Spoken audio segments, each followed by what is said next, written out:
नमस्कार. मला मराठी फार चांगलं येत नाही, तर मी हिंदीत बोलायचं चालेल का? मैं सुनील रायठटा हूँ, जालना से हूँ. बेसिकली मैं गुजराती फैमिली से हूँ. मेरे पिताजी गुजरात से जालना माइग्रेट हुए थे 1950 में, और मेरा जन्म जो है जालना में ही हुआ है. पढ़ाई जालना में हुई है, बड़ा भी जालना में हुआ हूँ, और I am a proud Maharashtrian.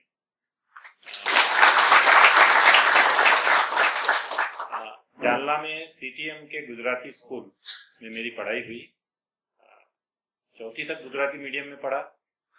चौथी के बाद में हिंदी मीडियम में पढ़ा. फिर सेकंड लैंग्वेज करके मराठी आई. कॉलेज में साइंस लिया, फिर पढ़ाई इंग्लिश में हुई.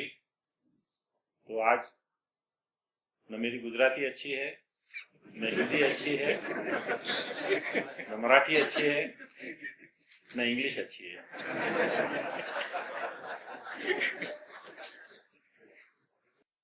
12वीं तक ये पता नहीं था कि आगे क्या करना है, पर थोड़ा पिताजी का मोटिवेशन कि एक इंजीनियर बनना है ये माइंड में था.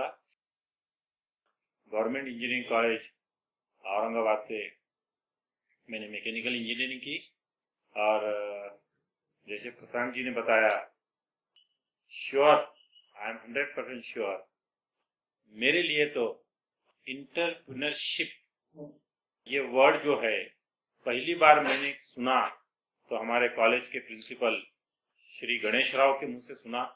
उन्होंने, वो पूना से आए थे, इमरजेंसी में जो ट्रांसफर हुई थी उस समय पूना से यहाँ आए थे, और उन्होंने कहा कि भाई रोज कॉलेज खत्म हो जाने के बाद में मैं इंटरप्रेन्योरशिप डेवलपमेंट प्रोग्राम लेने वाला हूँ. और इंटरप्रेन्योरशिप का वो जो ऐसा लंबा चौड़ा स्पेलिंग जो आज भी लिखते लिखते एक्चुअली 2 बार गड़बड़ हो जाती है. पहली बार सुना और ऐसा लगा कि यार ये प्रिंसिपल का दिमाग कुछ खराब हो गया है. शाम को पहले तो 5 बजे तक कॉलेज में बैठना मुश्किल, फिर खाना खा के आओ, रात को 8 बजे इंटरप्रेन्योरशिप डेवलपमेंट प्रोग्राम लेंगे करके. मराठवाड़ा के अंदर मुझे लगता है कि सबसे पहला इंटरप्रेन्योरशिप डेवलपमेंट प्रोग्राम यदि किसी ने किया होगा तो वह प्रिंसिपल गणेश राव ने किया. And hats off to him, because of his efforts हमारी पूरी बैच के अंदर एक इंटरप्रेन्योरशिप का जो बग था वो उन्होंने लगा दिया. I did my mechanical engineering with gold medal, and I was selected for, again I was selected by Larsen to grow for their switchgear division as a trainee engineer. फिर मैंने 4 साल वहाँ पर ट्रेनिंग ली. It was very formative years. Mumbai में मेरे कोई जान पहचान का नहीं था. 4 साल मुंबई में जो सीखा हूँ, आज तक आप मेरे फैक्ट्री में आओगे, you will find all the learnings of Larsen to grow in my factory. उसके बाद में हम कुछ 3 दोस्तों ने मिलके एक जिग्स एंड फिक्सचर बनाने का यूनिट औरंगाबाद में चालू किया. प्रोडक्ट सक्सेस हुआ, बट फाइनेंशियली उसमें इतना अर्निंग नहीं हो रहा था कि 3 इंजीनियर उसके पीछे अपनी फैमिली चला सके. प्लस मुझे कुछ फैमिली कंपल्शंस थे, तो वो यूनिट में पार्टनर्स को हैंड ओवर करके जालना गया. जालना में अगेन नया ग्रुप बना के एक फैक्ट्री चालू की, which was not successful. Then again we started some other unit with few partners, which was also not successful. तो ऐसे 2-3 अनसक्सेस स्टोरी होने के बाद में I decided कि भाई अपने को जो सबसे अच्छा आता है अपने वही करना चाहिए. और machine design was my passion, और मशीन डिज़ाइन से एसपीएम बनाने का काम मैंने चालू किया.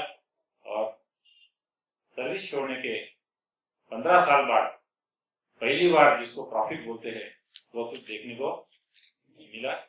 और STM बनाने के बिजनेस से वी स्टार्टेड डूइंग बिजनेस। बाद में एक अच्छी अपॉर्चुनिटी आई, एक रोटेशनल मोल्डिंग मशीन बनाने की अपॉर्चुनिटी आई। Today we are making rotational moulding machines. I am very proud to say that this is very niche segment. पूरे वर्ल्ड के अंदर रोटेशनल मोल्डिंग मशीन बनाने वाले काफी कम कंट्रीज है, कम मैन्युफैक्चरर्स है। And in terms of number of machines made per annum, my factory is number 1 in the world.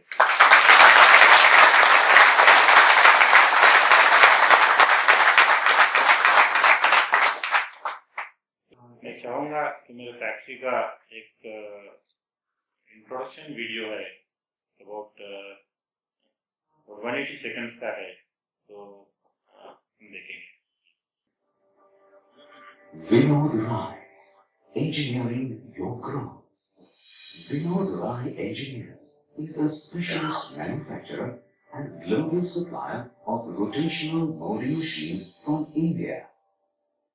Our corporate office and manufacturing facility is located in Jamna, a city very well connected by road with Pune, Mumbai and Aurangabad, the closest major cities with international airport access. Vinod Rai manufactures the highest number of roto-molding machines in the world annually, having already installed 300 automated machines in more than 50 countries worldwide. Our factory shop floor is capable of handling 25 turnkey roto-molding projects at a time, while producing a diverse array of machines ranging from 1,000 litre capacity to the large biaxial machines of 30,000 litre capacity. We are engineers at heart with passion, knowledge and a problem-solving attitude fueling our capabilities. Our main focus is on maximizing clients' profits through high-performance, efficient rotational molding machines. Roto-molding machines from Vinod Rai offer high productivity with low cost of production and less maintenance. We are a one-stop, end-to-end solutions provider for entrepreneurs who want to start the business of manufacturing water tanks or other high-quality roto-molded products. We take pride in constant pursuance of client satisfaction with our excellent after-sales support team. Using our 2 decades of domain knowledge, technical expertise, and international experience, we consult with our clients beyond machines as well.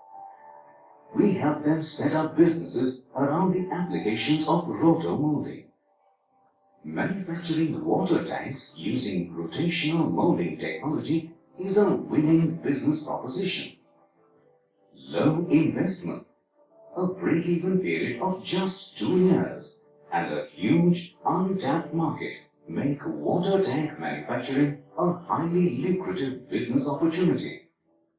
We value our clients' success and business relationships over money, and that's what inspires us to excel in pioneering world-class engineering solutions. At Vinod Rai, we don't just engineer machines, we engineer your growth.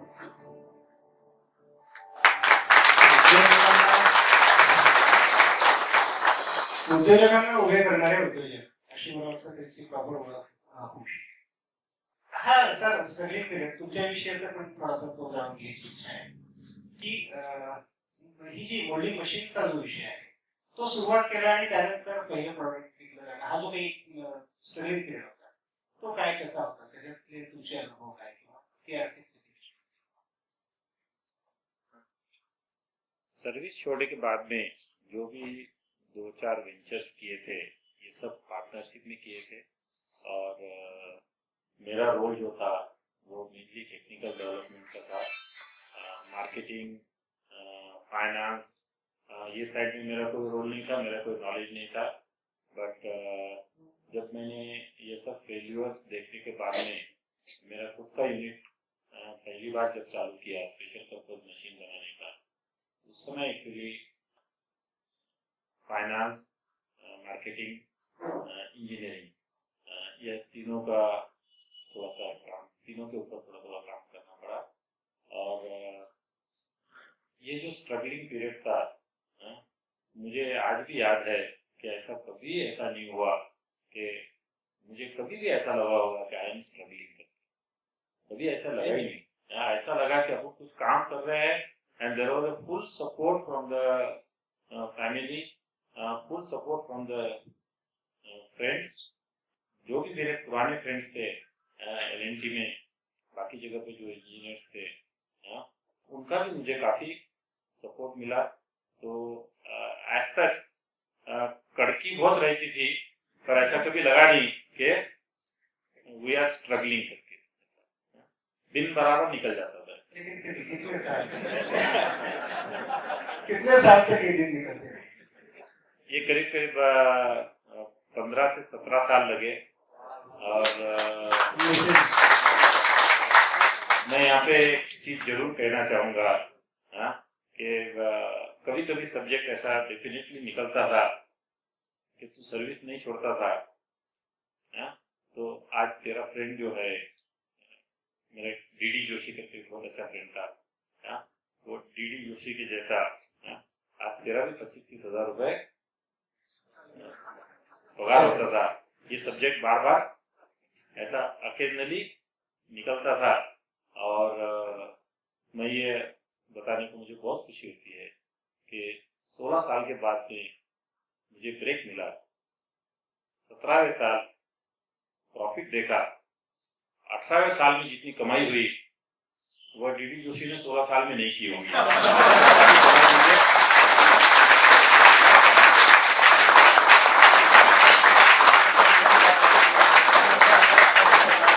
एक ही साल के अंदर 16 साल के backlog वसूल हो गए। आता परत एकदा ही सगळी वाटचाल चालू होती बेसिकली डोमेस्टिक मार्केट किंवा लोकल मार्केट, पण हा जो निर्यातीचा विषय आहे तो कशाशी रिलेटेड आहे किंवा डॉलर कमावणे जी आजची आपली कन्सेप्ट आहे त्यातलं तुमचं पहिलं पाऊल काय होतं, किंवा आपण असं म्हणूयात की पहिला डॉलर तुम्ही कुठून कसा कधी मिळवला? स्पेशल पर्पज मशीन बनाते बनाते हमें रोटेशनल मोल्डिंग मशीन बनाने का भी एक अवसर मिला था। और हमारे स्पेशल पर्पज मशीन के जो क्लाइंट थे वह निर्लेप, NRB, इंड्योरेंस, कैप्सन्स, या जालना के आजू बाजू के जो इंडस्ट्री है, यही हमारे क्लाइंट थे actually. And business was doing good, we were happy. But in जैसे कल राम सर ने भी बताया था कि 1998-99 was a very bad period for industry. There was heavy recession और हम स्पेशल पर्पज मशीन बनाते थे प्रोडक्टिविटी इंप्रूवमेंट के लिए। और जितने भी मशीन हमने हमारे नॉन कस्टमर को सप्लाई किए थे वो मशीन ही खाली पड़े थे। एंड वी वर नोइंग कि अगले 1-2 साल तक अभी ये किसी को मशीन की जरूरत नहीं है। Suddenly we were in a situation कि मार्केट वॉज इवॉपरेटेड टोटली। और फॉर्चुनेटली उसी समय टाइम्स ऑफ इंडिया के पहले पेज के ऊपर एक छोटी सी एड आई थी कि Plast India Foundation is going to organise exhibition in Delhi. और उसमें पीछे एक बहुत अच्छा सेंटेंस लिखा था, instalment facility available for SSI units. तो सडनली ऐसा लगा यार अभी यहाँ तो मार्केट है ही नहीं, चलो एग्जीबिशन में पार्टिसिपेट करके देखते हैं करके। और एक 10,000 रुपये भरने थे, एक 10,000 रुपये का DD निकाल के वो एग्जीबिशन में पार्टिसिपेट करने का नक्की किया। एक छोटा सा 3 मीटर बाय 2 मीटर का एक स्टॉल दिल्ली में बुक कर लिया, 10,000 रुपये करके उसका पैसा भर दिया। देन जब एग्जीबिशन की बारी आई तो मशीन बनाते हैं, मशीन को ले जाने जितना पैसा था नहीं, स्टॉल भी उतना बड़ा नहीं था। बट देन एक बड़ा पोस्टर बना के कुछ लिटरेचर्स वगैरह बनाकर हम दिल्ली चले गए और स्टॉल लगाया। और स्टॉल लगाने के बाद में we realise that there is a huge market awaiting there. हम कभी जालना और औरंगाबाद के बाहर निकलने का कभी हमने सोचे ही नहीं थे। हम हमारे कंफर्ट जोन में से कभी बाहर गए नहीं थे। This was for the first time we went out और अजनबी लोगों के सामने हम हमारा प्रोडक्ट लेकर खड़े थे। लोग सामने से आते थे, कुछ भी सवाल पूछते थे, but we learned a lot. And उसी दरमियान एक सरदार जी आए, उन्होंने वो पोस्टर देखने के बाद में कहा कि भाई टाकी बनाने का मशीन आप बनाते हो क्या? हम बोला हम जरूर बनाते हैं। तो कितने का मशीन है? मैंने उनको प्राइस कहा भाई इतने का मशीन है करके। तो फिर उन्होंने कुछ टेक्निकल सवाल वगैरह पूछे एंड फिर बोला ठीक है, I want to buy this machine, I am from Fiji, तो मुझे आप डॉलर में प्राइस दीजिए। मैंने कभी जिंदगी में एक्सपोर्ट करने का सोचा नहीं था, न मेरा कोई प्लान था, और न मुझे पता था कि ये सरदार के जेब में डॉलर है करके। बट जैसे उसने पूछा कि भाई डॉलर में प्राइस दीजिए, तो अपना इंजीनियरिंग दिमाग लड़ा लिया कि भाई टाइम्स ऑफ इंडिया में पहले पेज के ऊपर डॉलर का रेट आता था, तो Indian price divided by dollar rate, dollar calculate करके उसको इमीडिएटली कैलकुलेट करके बता दिया कि भाई इतने डॉलर में पड़ेगा करके। तो फिर उसने पूछा कि एफओबी के सीआईएफ। तो लिटरली मैंने सरदार जी को बोला आप बोलेंगे तो एफओबी कर देंगे, आप बोलेंगे सीआईएफ कर देंगे।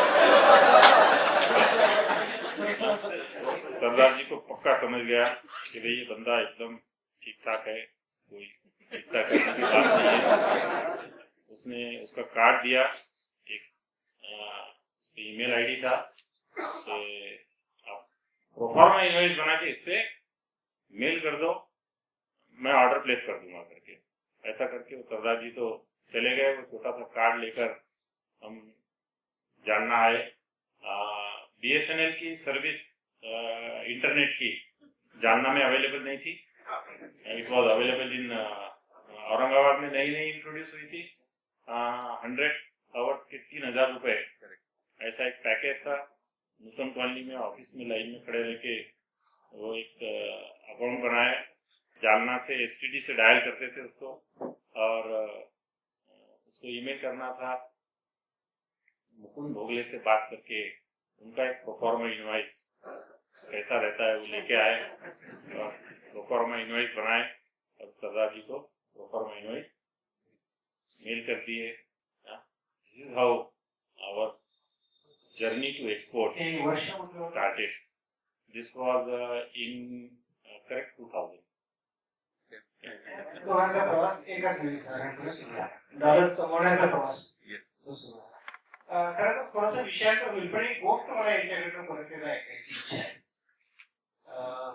व्यवसाय अधिक चांगला करावा म्हणून आपली घरची मंडळी स्पाउस ज्याला म्हणून ते कशा पद्धतीने पाठिंबा देतात आपल्याला माहिती आहे. लोक वेगवेगळे चालू असतात, पूजा चालू असते. बाबेजींचे पण घरी सत्यनारायणाची पूजा करायची. पूजेबद्दल थोडंसं तुम्ही त्यातनं काय मिळवलं?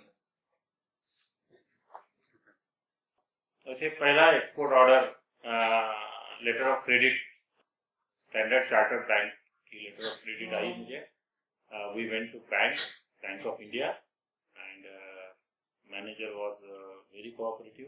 ही told that this is a good LC, आप काम चालू कर दो, आपको 100% फाइनेंस मिलने में कोई तकलीफ नहीं होगी, and you go ahead with the work करके.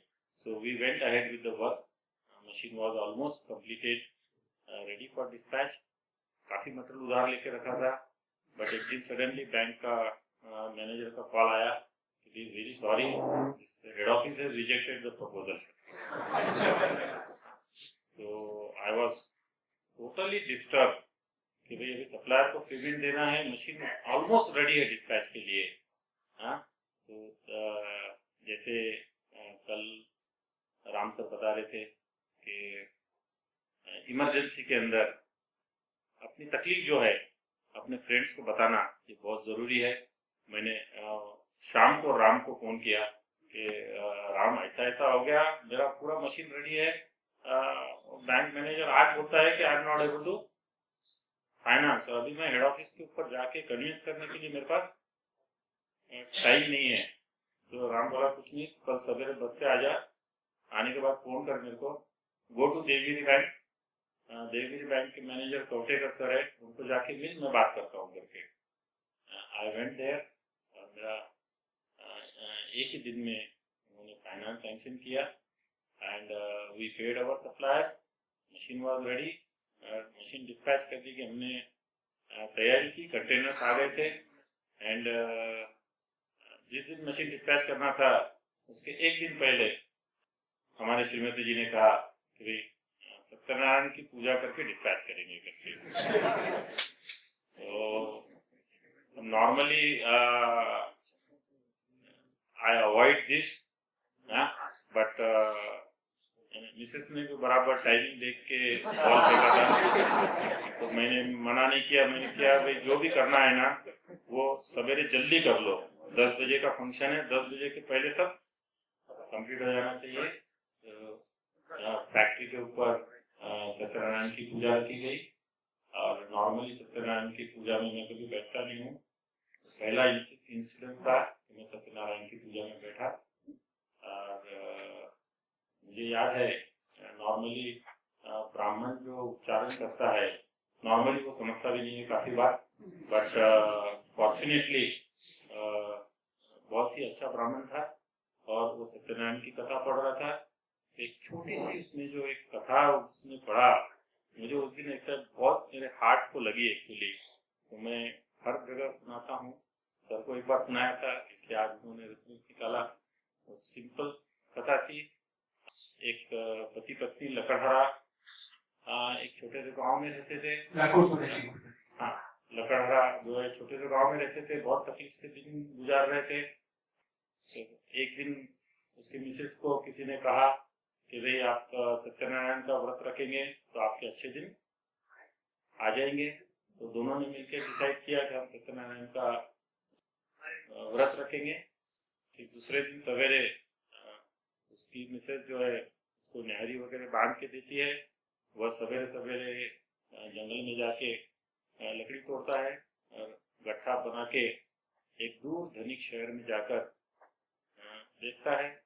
उसको अच्छे पैसे मिलते हैं। फिर उनका नित्य क्रम हो जाता है कि रोज सवेरे उसकी मिसेस उसको न्यारी बन के देती थी। वह कोई नए धनिक शहर में जाता था, अपनी लकड़ी अच्छे रेट में बेच के आता था, और उनके बहुत अच्छे दिन आ गए। फिर एक दिन उन्होंने सत्यनारायण की पूजा की। बोलो सत्यनारायण भगवान की जय।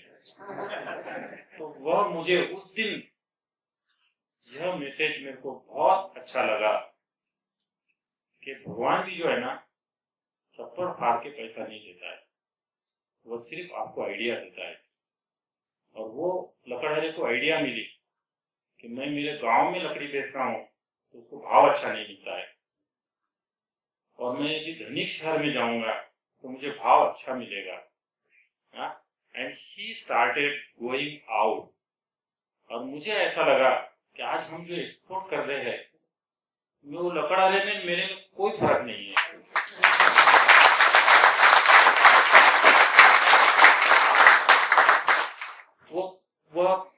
वो लकड़हारे ने जो प्रगति किया, पहले भी वो लकड़हारा ही था, बाद में भी वो लकड़हारा ही था।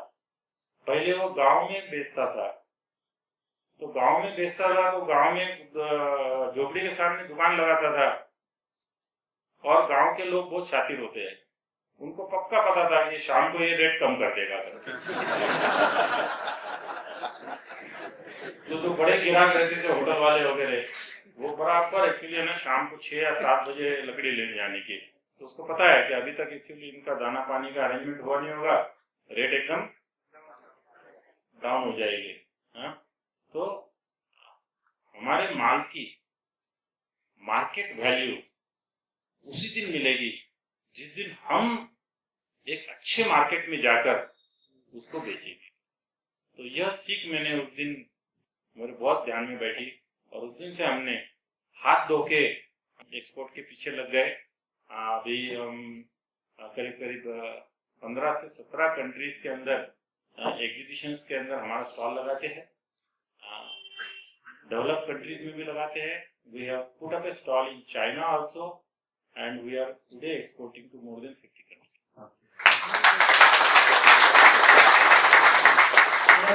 प्रशांत करूया।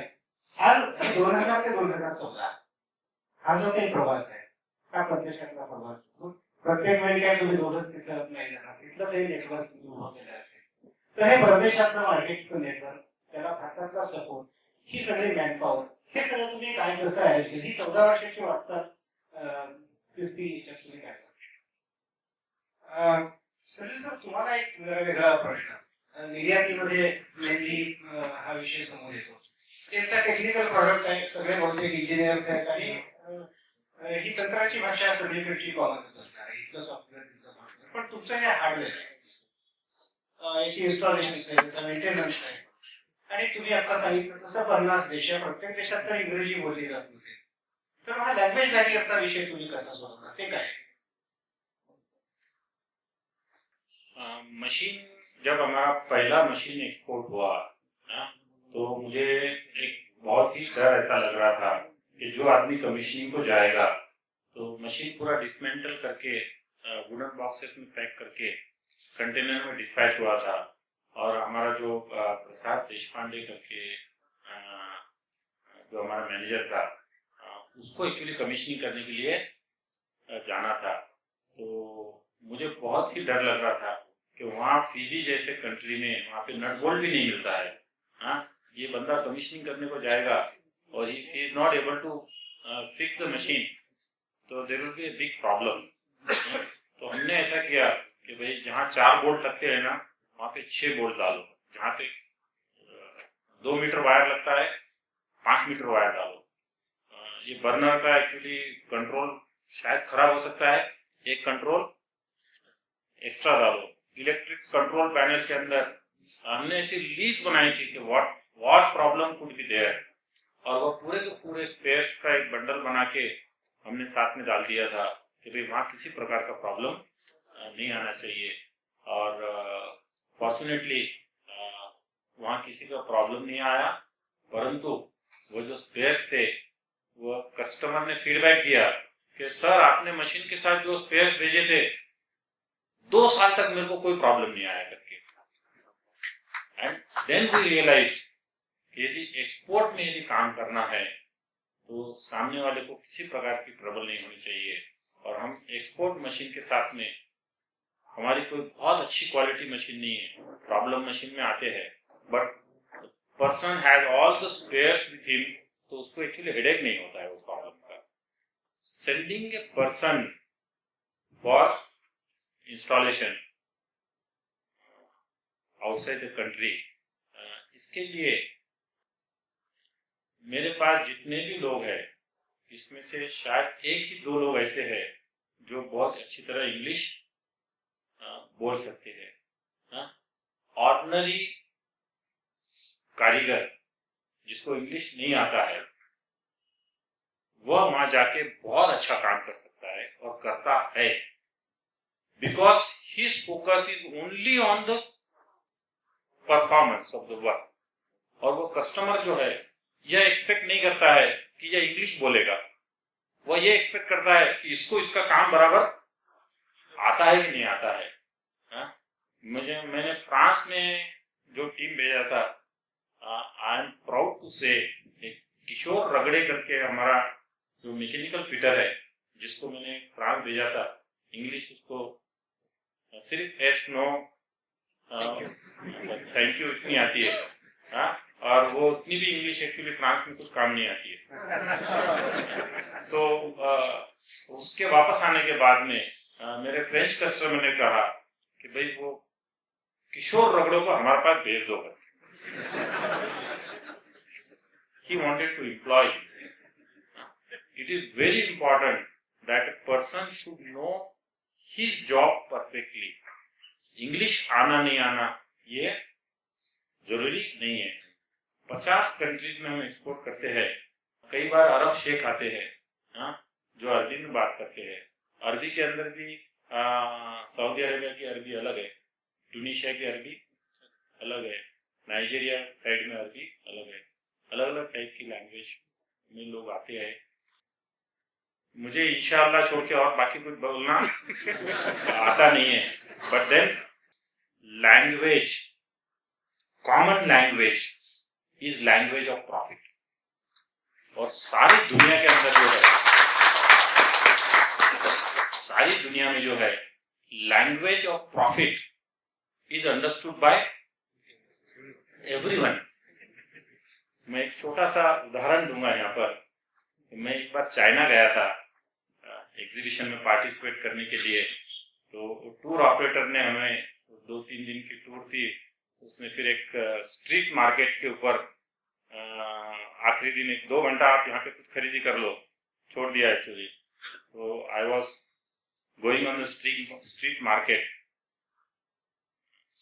एक ओल्ड लेडी चाइनीज थी, वो पर्स बेच रही थी एक्चुअली, बहुत अच्छे पर्सेस थे एक्चुअली। अब मैं बोला कि वापस जाना है घर तो एक पर्स अच्छा लेना चाहिए करके, तो उसमें एक पर्स मुझे बहुत पसंद आ गया। मैंने वो पर्स उठाया, पर्स उठा के उसको अच्छी तरह देखा, तो फिर वो लेडी को मैंने पर्स बताया और उसको ऐसा पूछा, तो उसने तुरंत एक कैलकुलेटर ली, उसने कैलकुलेटर लेकर ऐसा मुझे बताया। मैं कैलकुलेटर देखा और फिर मैंने उसको पूछा डॉलर और युआन, तो उसने बोली रेम्बी। तो मैं समझ गया कि आरएमबी की बात कर रही है, ठीक है। फिर मैंने मन में कैलकुलेट किया भाई रुपीस में कितना होता है करके, फिर मैं बोला नो, फिर उसको मैंने एक मेरा फिगर दिया उसको, तो उसने देखने के बाद में बोली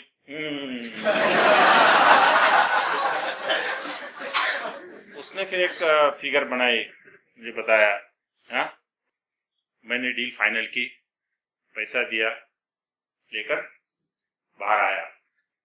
she was not knowing English, I was not knowing Chinese.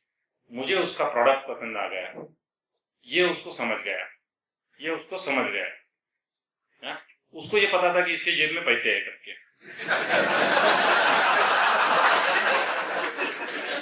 और मुझे पता था कि उसके पास अच्छा प्रोडक्ट है। तो यदि अपने पास अच्छा प्रोडक्ट है विच इज इकोनॉमिकल, तो प्रॉफिट की लैंग्वेज जो है ना, ये कैलकुलेटर की लैंग्वेज होती है। Everyone understands in the world.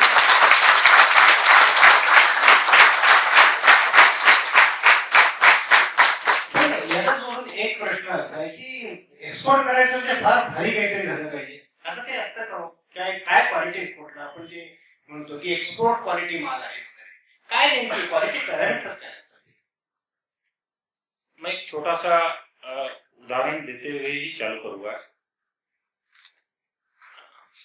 मैं एक्सपोर्ट का एक सेमिनार अरेंज हुआ था and I was attending that seminar and मेरा पर्सनल सेशन जो था उसमें एज ए एक्सपोर्टर मुझे एक्सपीरियंस शेयर करना था। मैं सवेरे से वो सेशन में बैठा था and one after one speaker were coming and telling that for export we have to do this, we have to do this, quality standard has to be very very high, it should be like this, it should be like that, you should have this system, you should have that system, you should have measuring instrument। और सवेरे से शाम तक bombardment चालू था as if export is something very great करके। और I was just thinking कि he is 100% right, because we people think that export means exposed to US, exports means exposed to Europe and US। हम अभी वो मानसिकता से बाहर निकले ही नहीं है, हाँ? ये देश, ये दुनिया में 220 देश है छोटे बड़े मिलाकर, जिसमें से 20 से 25 देश ऐसे हैं जहां पे हमारी क्वालिटी बिना इंप्रूवमेंट के एक्सेप्ट नहीं हो सकती है। There are 20 to 25 countries जहाँ पे हमारी quality needs a lot of improvement for selling, but there are 180 countries where Indian quality can be sold without any improvement, because we are far ahead of that. इसलिए मैं normally कहता हूं कि let us forget about improvement of the quality. जो माल आज हम India में बेचते हैं, definitely there are more countries which require same material at a lower price. और उसको मैं कहता हूं Z to A, not A to Z. Z to A means start from Zambia and end at America.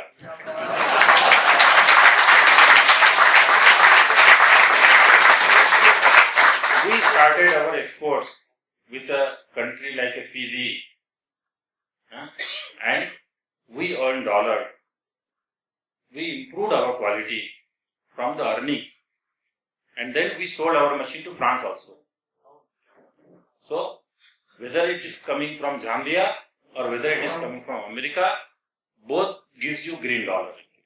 मतलब जैसे अभी यश तर आवे एक जर्नी बाकी का बाकी आपण समारोपाकडे येऊया शेवटचे एक दोन प्रश्न आहे. एक आता दोघांसाठी काही कॉमन प्रश्न माझ्या समोर आहे. त्यातला एक प्रश्न असा आहे की तुमचं संस्मरणीय अपयश कुठलं आहे? फेल्युअर, बिगेस्ट फेल्युअर म्हणूया किंवा आणि मला महत्वाचं त्या फेल्युअरची चर्चा करण्यापेक्षा आहे हे अशा प्रकारचं जे काही फेल्युअर असतं की ज्यातनं सेटबॅक असलं असं आपण म्हणतो, याला तुम्ही फेस कसं करता आणि यातनं सावरून पुढे कसं येतं? थोडंसं शॉर्ट मध्ये आपल्याला आता शेवटची 5 मिनिट लागते. स्टार्टिंग से इतने फेल्यूर देख लिए हैं कि अब जो है अभी वो फेल्यूर से वैसा कोई डर जैसा नहीं लगता है.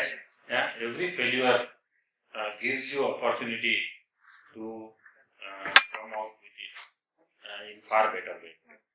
एक शेवटचा प्रश्न, आपण नेहमी चर्चा करतो मराठवाडा मागास आहे आणि त्याच मागास मराठवाड्यातून तुम्ही एका विशिष्ट उंचीपर्यंत पोहोचलेला आहात.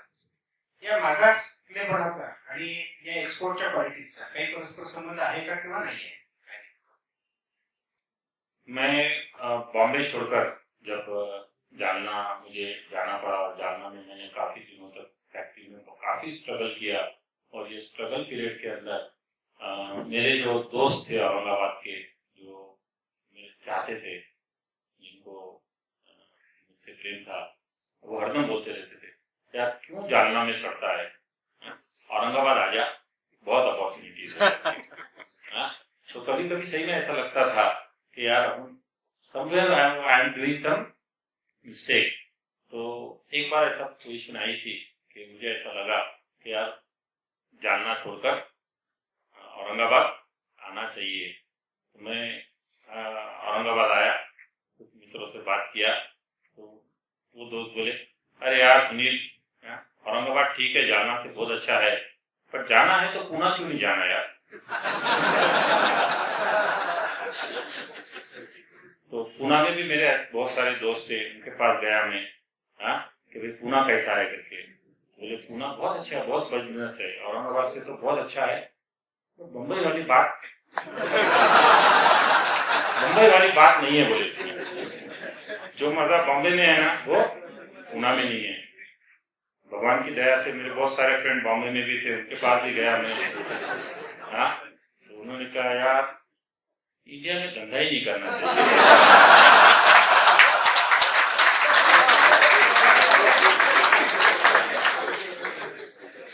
यूएस में जो मजा है ना वो यहाँ मजा ही नहीं है करके. इंजीनियरिंग कॉलेज के काफी मेरे मित्र यूएस में भी थे, तो मैं उनको भी पूछा कैसा है करके. तो बहुत प्रोग्रेस है, बहुत मजा है, बहुत अच्छा चल रहा है. यहाँ ना मैन्युफैक्चरिंग जो है ना बहुत मुश्किल हो गया. बोले मैन पावर कॉस्ट बहुत बढ़ गई है, मैन्युफैक्चरिंग हो ही नहीं रहा है. जालना में कोई प्लॉट है तो बोल.